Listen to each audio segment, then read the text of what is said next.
Tommy Stuckerman lay in the dark and listening to the sound of his sister weeping and smiling. They lived in a big house, what his father sometimes called a mini mansion. The children's rooms were side by side, his parents' room down the hall. This suited Tommy just fine. In the bright light of day, his little sister, Annabelle, could stick close to their ever-watching nanny. Even at the tender age of 4, she'd already learned to give her big brother Tommy a wide berth. But at night, in the dark, it was a different story. Tommy would lie awake for hours, tossing and turning in his narrow bed, as he fantasized about the things that he would do to his little sister. When the hall light went out and his parents finally crawled into their bed, he would get up and sneak into his sister's room. And that's when the fun would begin. And he always got away with it. What a thrill he had felt that first time, knowing he was in complete control, watching fear in her eyes. Just like the time that he'd found that pigeon in the woods around the back of their house. Tommy had been playing ball while Annabelle hid inside under the tender care of their nanny, Senorita Isabel.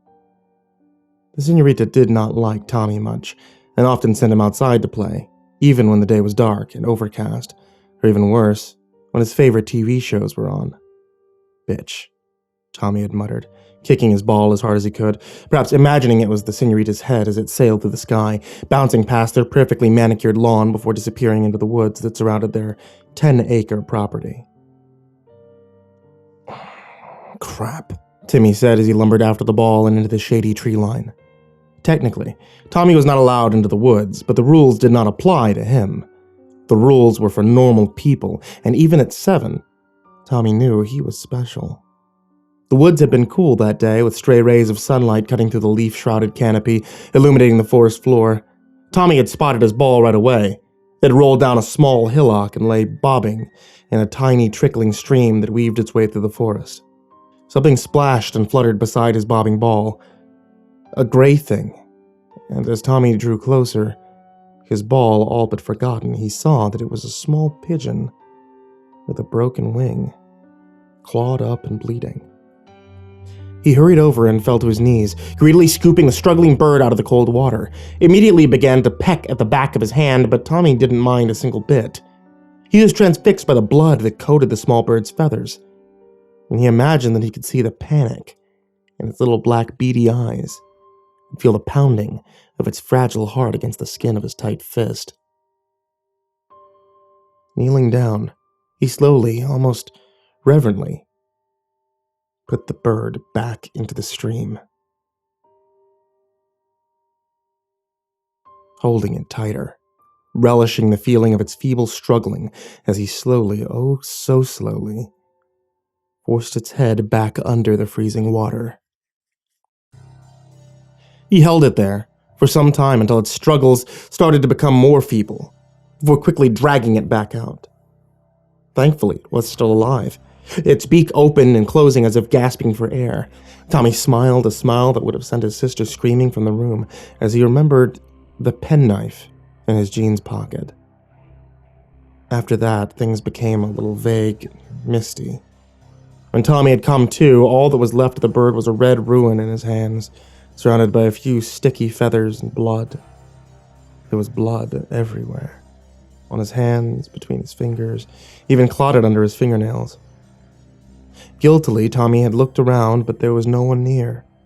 Nobody to see him scrape a shallow grave in the dirt or quickly wash his hand in the freezing cold water by the nearby stream.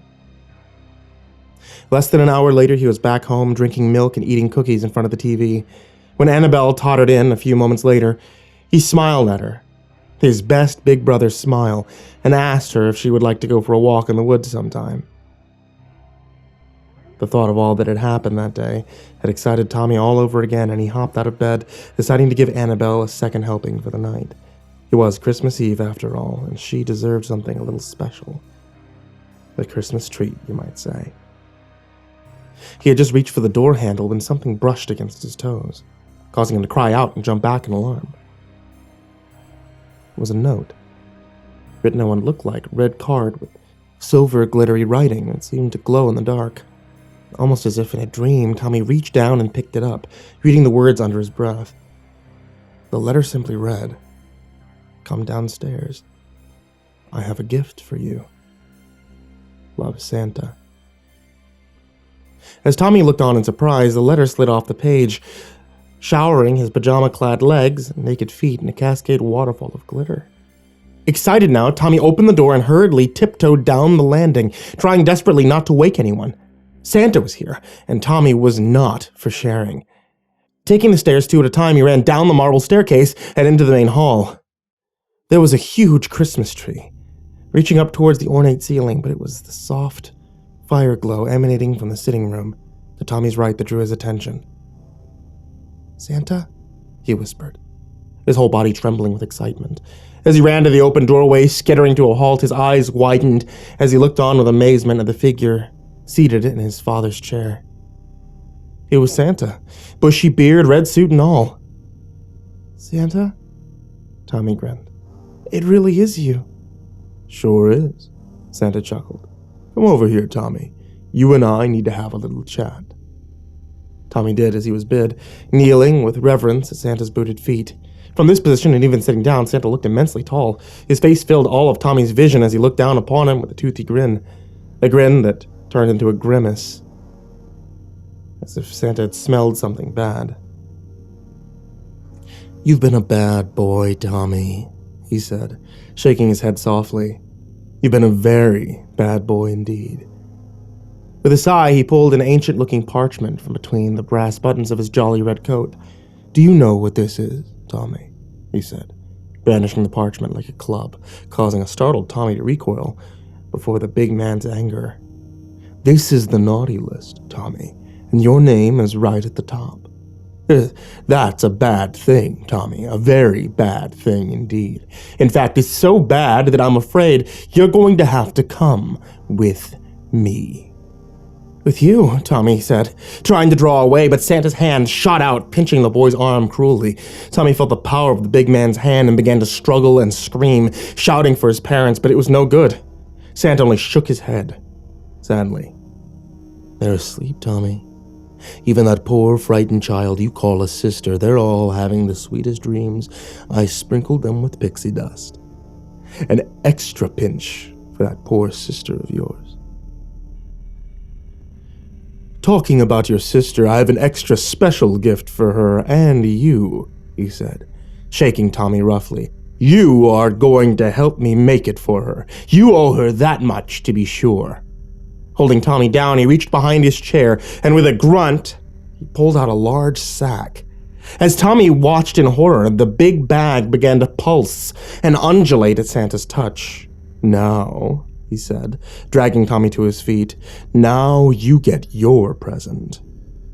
Quickly, deftly, Santa pulled open the sack and thrust a protesting Tommy's arm inside. Instantly, Tommy felt something slick and slimy grab his hand, and for a second, there was a terrible, flaring pain and something latched onto him before he was brutally shoved away, tears streaming down his face as he held his now bleeding hand clutched tightly to his chest, his eyes bulging with terror as he watched the sack start to smoke and bulge.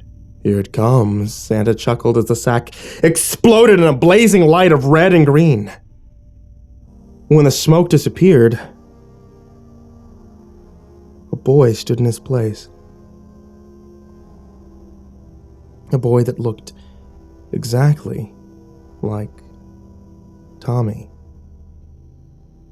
Thomas the Tank Engine, pajamas and all. The boy quickly looked around, his eyes passing over Tommy and lighting up as he recognized Santa. "Is this my new home?" the boy said. "Oh, say it is, Santa, please." "Sure is, Tommy," he said, patting the boy's round cheek fondly. "Now you hurry up and go to bed, and when you wake up, it'll be like you've always been here." "Sure," the new Tommy said. Hurrying past the bleeding bad boy, he recoiled at his passing. "Oh, and Tommy," Santa called after the prancing child, "you be extra nice to that sister of yours." "Of course," Tommy beamed. "I'll love her just as much as a big brother can." "That's a good lad," Santa said. "Now off to bed with you. It's Christmas Eve, after all, and all good children should be fast asleep." Tommy smiled, gave one last wave, and then disappeared upstairs. Now, Santa said, grabbing up the naughty boy from across the room. Time for us to go. Stop! The old Tommy screamed. Please, I don't understand! What's to understand? Santa said, thrusting the squirming boy back into his sack. You made the naughty list.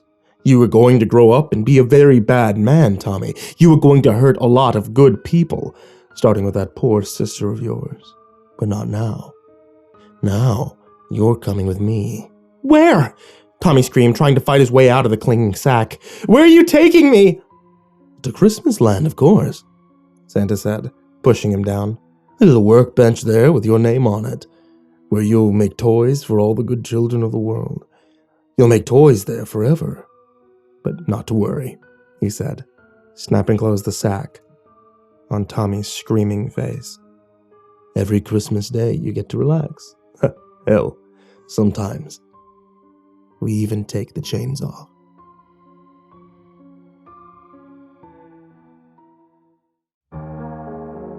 Hey there kids, and happy holidays. It's me, MrCreepyPasta, and I just wanted to tell you guys thank you for watching tonight's video. If you enjoy watching videos here on YouTube, then you should check out the MrCreepyPasta Storytime podcast, which is available on Spotify and on iTunes and on Google Play and everywhere like that. If you enjoy listening to MrCreepyPasta's Storytime podcast, you'll enjoy watching it on YouTube because it's the same show. You guys are both hearing the exact same thing at the exact same time. Also, thank you guys for supporting me on Patreon or on Popbase. You guys who are the top supporters on Patreon especially, thank you so much.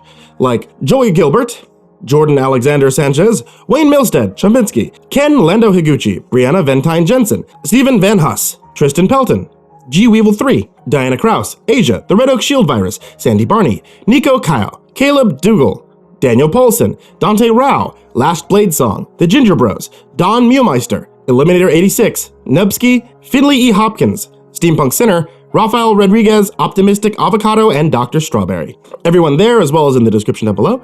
Thank you guys so much. If you'd like to also follow me on Popbase, where you can get a couple of different updates here and there and play games along with me, then you can do so on your phone. It's on Android and on Apple.